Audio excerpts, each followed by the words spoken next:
Brought to you by the Every Dollar app. Start budgeting for free today. Today's question comes from Joseph in Ohio. Buckle up, Dave. Here we go. I'm looking into financing a boat to use like a house. Oh my God. I know and understand your normal rules for buying a house, ideally 20% or more down, less than 25% of take-home pay, 15-year fixed. And I know and understand the normal thoughts on buying a boat as a toy, depreciating asset, cash only, value no more than 50% of yearly income when combined with all other depreciating assets. Wow, this guy really knows your stuff, Dave.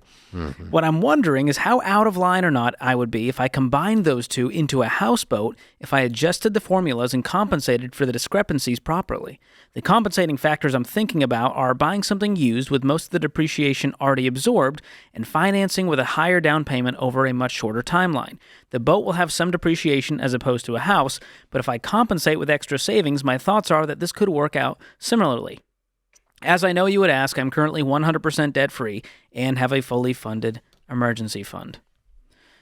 Okay, a lot to unpack there, emotionally and financially. But Joseph is saying, should I buy a houseboat, and can I do it with debt because I'm treating it like I'm getting a mortgage on a home?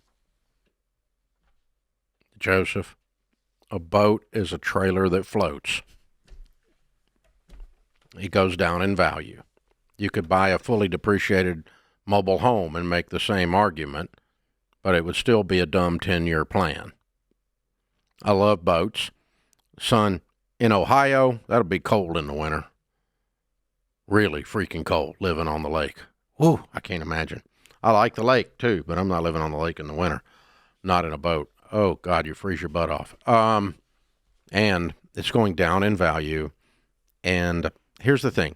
10 years from today, where do you end up? If you'll stretch these things out past Friday in your analysis, the answers start to become pretty apparent. When you buy a mobile home, you stretch it out 10 years, you take a $70,000 double wide. What's it worth in 10 years? 20. What's it worth 10 years after that? Zip, right? And so if you buy a car, what's it worth in 10 years? Going down in value. You buy a boat, what's it worth? Well, you buy an RV. You could do the same thing. I've had people ask the same question about an RV. We always wanted to retire and travel the world in an RV. Well, that's great. Pay cash for the freaking RV. It's a toy. And don't call it your house and justify a huge payment on it, because you know what a 2-year-old RV is.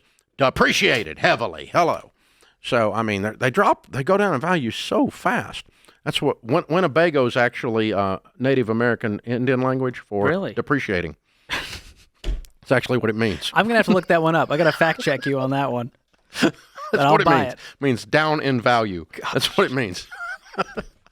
In the ancient tribes. I didn't know you were well versed in the tribal languages, Dave. You never cease to impress me. The things I get myself into. I'm trying to figure out how to say that in a way that I didn't get sued. But anyway, good luck with that.